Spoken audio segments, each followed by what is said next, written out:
Brenda, para lang din sa kaalaman ng mga kababayan nating nanunood sa mga oras na ito, hindi lamang mga members ng KOJC ang nandiyadyaan ngayon. May napapansin tayong may mga konsehal, ilang opisyal ng taga Davao City Government ang nakikiisa din at maraming Davaoenyo pa tayong nananawagan pa tayo sa marami pang mga Davaoenyo na nandiyadyaan dahil hindi lamang perwisyo ang hatid nito sa mga taga KOJC, kundi pati na sa lahat ng mga Davaoenyo. Yes, Partner Jane. Actually, meron na doon sa natatanaw mo kasi nandito ang aking location sa overpass. Alam mo yung overpass sa may Waxis, fronting sa atong main gate. Meron ng mga hindi taga-KOJC or non-KOJC members that are approaching papunta rito. And they also have the flag. At ito, sabi ng narinig ko, is Maisog, Davao. So, meron din ng mga parents ng mga JFC students ang gusto rin makilahok dito sa ganito ang kanila kahit mga messages, Partner Jane, nakaka-receive ako sa mga iba't ibang mga grupo na sinasabi nila simulan nyo lang KOJC. Gusto na namin talaga rin matapos ang administration ito na walang patas at walang sinusunod na hustisya. Okay, Brenda, ito ngayong nakikita natin ngayon para sa kaalaman ng ating mga kababayan, ito lamang ay umpisa sa Davao lamang ito. At ito ay posibleng mangyari sa buong Pilipinas, Mindanao, Luzon, Mindanao, Visayas at Luzon at buong mundo. Mga OFW nating mga kababayan ay nakabonitor sa mga oras nito. Yes, Ka Eric. Jade, may breaking news tayo. Mga retired generals are now going to Davao City. Wow. Yung mga nag-condemn ng corruption sa flood control, they're sending me messages na many of them na malapit sa Davao will join the Davao crowd. At ngayon may ilang mga retired officials ng gobyerno rin na tumatawag, kaya sinagot ko kanina, they are now getting ready to join in solidarity sa Davao City. At ito'y nakakatabang puso sapagkat nagsasalita na po ang taong bayan at iba't ibang sektor ng lipunan ay nagdumadagsa na po sa Davao City. This is really heartwarming and this is a real history in the making. Brother Jade at Brenda, tuloy-tuloy na po ito. Hindi na po ito mapipigilan ni Abalos, ni Marcos at ng mga aliporis nila. People are now creating the rebirth of people power in Davao and it will now become a groundswell of people's movement against Marcos in the entire country. You're absolutely right, Ka Eric. At Admar, hindi na ito mapipigilan. When the people start to decide to make change and create history, no force na nasa kamay ng kapangyarihang nag-aabuso can ever stop them. Lesson of history po yan sa buong daigdig. Magaganap at magaganap po ito. At hindi na po alis ang taong bayan. It is now converted as the people's center of protest and resistance, ang labas ng compound ng kingdom of Jesus Christ. And it will be done tonight at sa susunod pa ng mga gabi at araw ng paglalakbay sa kasaysayan at pagkakaisa ng buong mamamayang Pilipino. Go to Davao or go anywhere by the 5 or 10 of you and create a symbol of protest and solidarity with the Filipino people para ipanawagan ang pagbaba sa kapangyarihan ng abusadong gobyerno ni Marcos Jr. Lalo na rin dyan sa Davao or sa Mindanao, Ka Eric. Alam natin, laman yan lagi ng mga pangako. Kaya siguro ang pangalan dyan, Land of Promise. Puro pangako ang naririnig natin dyan. And to the point na maabot na sa pagkakataon na nabuksan yung ideya na humiwalay, di ba, ang Mindanao. Kasi nga sa tagal ng panahon, sa panahon ni Pangulong Rodrigo Duterte, alam naman natin hindi kaya yan sa loob ng 6 na taon, di ba? So merong mga projects na gustong ipagpatuloy ang ating ang Pangulo Inday Sara Duterte. Ngunit hindi na nga ito natuloy. Nabuksan yung ideya na humiwalay na lang. Admar? Nung nabuksan Brother? yes? May signal pa ba tayo? Mukhang Yes. naputol daw ang ating feed. Marami na nagtatanong, mga 10 na. Mayroon pa ba? Ongoing pa rin ang ating live feed sa Signal. kasalukuyan. Sige. Mayroon pa. Ka Eric, no? Siguro sa kanilang side lang siguro sa internet nila. Sige. Pero yun nga yung punto natin na nabuksan yung ideya na humiwalay ang Mindanao dahil sa mahabang panahon na pagkakaitan lagi. Anong narinig natin mula sa mga leader ng kasalukuyang administrasyon at ng ilang mga mababatas at tagapagsalita nila? Ang sabi nila na hindi pwede yan, unconstitutional yan. Hindi pwede yan, pwede yung makasuhan sila yung kanilang mga pinaplano. Hindi nila nakita doon pa lang sa mga kababayan natin, doon pa lang sa mga statement na yun, na mga tinatawag pa natin na mga leader, doon mo makikita na wala na silang pagpapahalaga. Kasi hindi nila nakuha mismo yung punto sa mga pangangailangan, lalo na dito sa Mindanao, na mataas talaga ang problema sa kahirapan. Ang punto po doon, huwag niyong kalimutan ang Mindanao. Kaya nabubuksan itong ideya. Kasi ang nakikita natin, panay na lang dito sa mga malalaking syudad, no? Lalo na dito sa Metro Manila, dito sa Luzon. Kumbaga, pero ang laki ng yaman na ibinibigay ng Mindanao sa kabuang ng bansang Pilipinas sa ating pamahalaan. 'Di ba? Yung mga ang binabayad nga na tax nandoon sa sa dito sa Metro Manila, pero yung lahat ng mga resources na ito nagmumula sa Mindanao. Pero laging nahuhuli ang Mindanao at doon mo makikita sa kanilang mga pananalita na hindi nila naintindihan talaga ano ang pangangailangan ng taga Mindanao. Puro na lang kayo pangako. Binabanatan nila mga Duterte kasi doon nabuksan yung ideya na dapat humiwalay na. Ngayon, ang taong bayan mismo ang makakapagsabi nito. Tama na, sobra na. Lagi na lang kaming land of promise. Wala na bang land of fulfillment talaga doon sa mga promises ninyo? So, dyan ngayon, ang taong bayan, lalo na sa Mindanao, maaari nyong maiparinig ang inyong mga boses kung itong mga problemang kinakaharap natin ngayon ay talagang patuloy ninyong kinakaharap at parang wala na yatang plano na bigyan pa ng solusyon lalo na sa ating mga kababayan sa Mindanao. Kasi ang nakikita natin dyan kung sino yung mga mayayaman, yun lang yung patuloy na yumayaman. Kung sino yung nasa kapangyarihan, yun ang laging nasa kapangyarihan. Pero ang tanong, yung ipinangako ninyo, wala na. So nakikita natin ngayon, maaring gawing avenue ito ng mga taga Mindanao, itong pangyayari ngayon dyan sa Davao City at makisa. Hindi lang po ito laban ng KOJC. Ang problema natin dito, ang kinakaharap natin sa pang-araw-araw. No? Isang tabi natin kung ano man ang hindi interes ng bawat Pilipino. Ito interes ng bawat Pilipino ang mga pinag-uusapan natin dito. At ito yung dapat marinig mula sa atin, mula sa taong bayan, kasi nasa konstitusyon ito. Hindi pwedeng pigilan ang boses ng taong bayan na maiparinig. Dahil unang-una, ang kapangyarihan ngayon na nasa mga namumuno, lahat yan galing sa kapangyarihan ng taong bayan. At hindi nawawala yan na ka-Eric, na parang isinalin mo yung kapangyarihan mula sa taong bayan, naghalal ka, ibinigay mo sa mga opisyal, nasa kanila ng kapangyarihan at wala na ang kapangyarihan na yon sa taong bayan. Still, sinasabi ng konstitusyon, nananatili pa rin ang kapangyarihan at nagmumula itong lahat sa taong bayan. Kaya ito yung dapat na exercise ng bawat Pilipino, ka-Eric.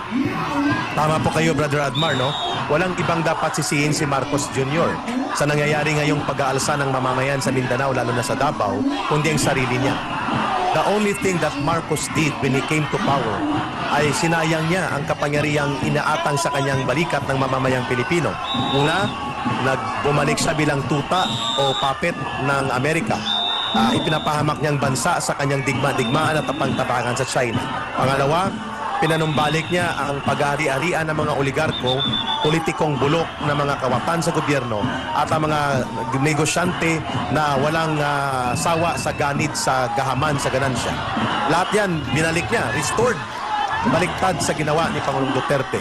Number 3, dahil dyan, lumaganap ang kagutuman. Milyong-milyong Pilipino ang nadagdag sa bilang ng mga nagugutom araw-araw, pero pinagtatawanan lang ni Marcos. Tinatawag niyang, guni-guni lang yan. Kuwan lang yan. Kulang lang kayo ng diskarte. 21 pesos, mabubuhay na kayo sa isang pagkain nyo. So ito lahat ang pagkawala ng trabaho, pagkawala ng oportunidad na mabuhay ang maraming mamamayang Pilipino, at ang pagsirit ng mga presyo ng bilihin, pagkain, serbisyo, at ang paglaganap po ng kriminalidad muli, at ang pagiging kriminal na ng mga pulis kagaya ng ginagawa ngayon sa Kingdom of Jesus Christ, all of this ay nagtapatong-patong na.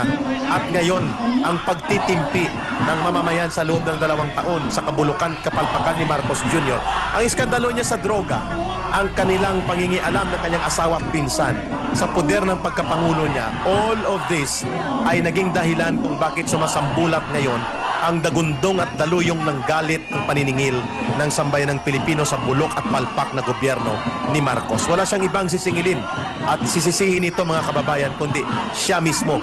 Dahil siya ay hindi nararapat na manatili na sa poder sapagkat inuuna niya ang personal interest, ang pagbabalik ng mga nakaw na yaman at ang pagwasak sa karapatan ng mamamayan ay pinapabayaan niya, kinukonsenti pa niya, Brother Admar. Kaya ito ngayon ay gabi ng pagpupukaw, gabi ng pagkamulat ng buong mamamayang Pilipino.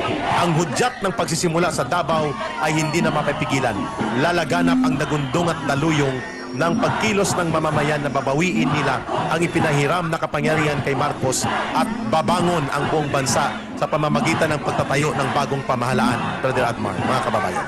Ka Eric, magandang isang makasaysayang gabi sa iyo, si Jade ito, partner, at change court muna with partner Admar at tuloy-tuloy nga ang ating pagtutok dito sa mga kaganapan dyan sa KOJC Religious Compound. Hindi lang ito ang tinututukan natin, itong malamar. Ang atong Vice President, kung dili mo tingog ang KOJC, wala na ipaglaom aning nason. O na magkaiusap pa, mga Pilipino, mga maisog aning nason, ang tanang gi-oppress.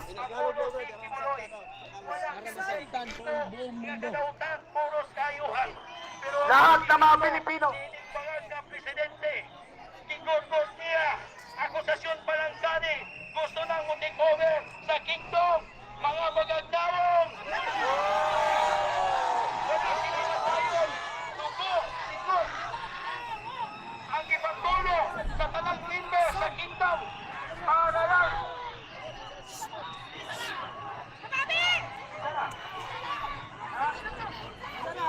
wala kaming ginagawang masama sa bansang ito. Mula't simula, alam ninyo, ang KOJC sa pangunguna ni Pastor Kibuloy, ang tanging layunin namin ay mapaayos ang bansang ito. Kahit pa ang mga general ng PNP, kahit pa ang general ng Armed Forces of the Philippines, kahit pa ang mga politiko ng bansang ito, walang isa sa kanila na tumayo against sa CPP-NPA. Pero tingnan ninyo, sino ang tumayo sa bansang ito upang labanan at kundinahin ang salot ng lipunan ng CPP-NPA? Tanging si Pastor Apollo C. Kibuloy lang. Puro kabutihan ang ginagawa namin sa panahon ng kalamidad.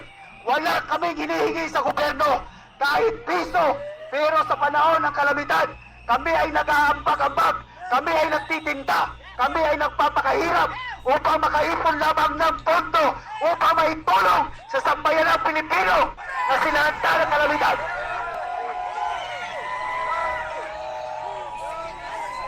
Tapos ano ngayon?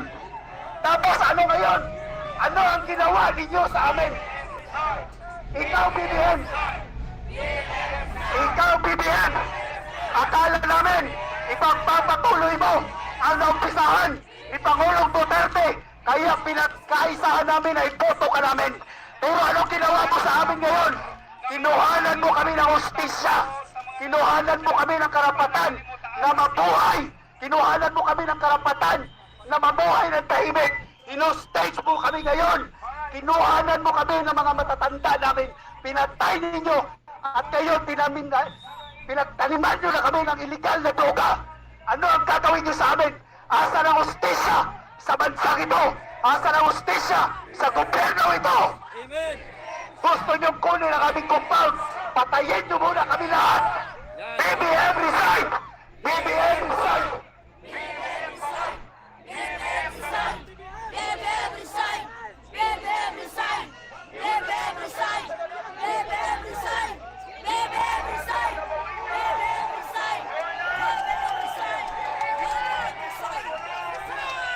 Sambayan ng Pilipino, mga minamahal naming kabawenyo, isang linggo ang aming kilos protesta na gagawin Hindi kami aalis dito hanggat hindi bababa ang bangag ng BBM!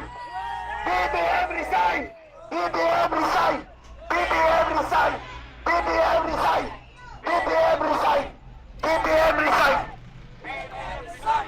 BBM resign! BBM resign! Ito! Tandaan ninyo ito, BBM!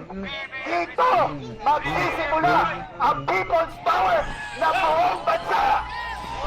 Hindi ka namin tatantalan! Tandaan mo yan, bangagda! Gago ka! BBM gago! BBM bangag! BBM bangag!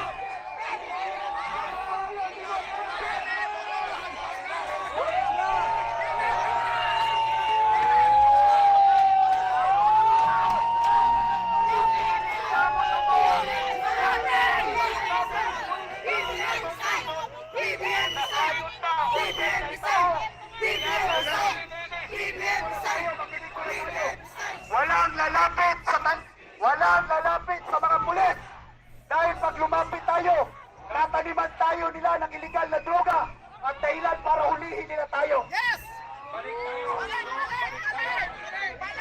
Mga bangit kayo! Balik tayo! Huwag kayong lumampas dyan! Balik tayo! Dito kayo! Balik tayo dito mga kapatid!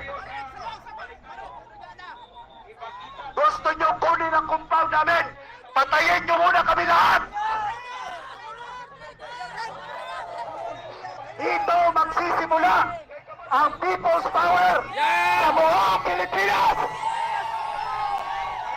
Layas ka, BBM! Bangag ka, BBM! Ino-stage mo kami! Ino-stage mo kami dito! Dito, kasamahan namin pinatay mo! Lumayas ka! Tuta ka ng kano! Tuta ka ng kano! Gago ka! BBM resign! BBM resign! BBM resign! BBM resign! BBM resign! BBM resign! BBM resign! BBM resign!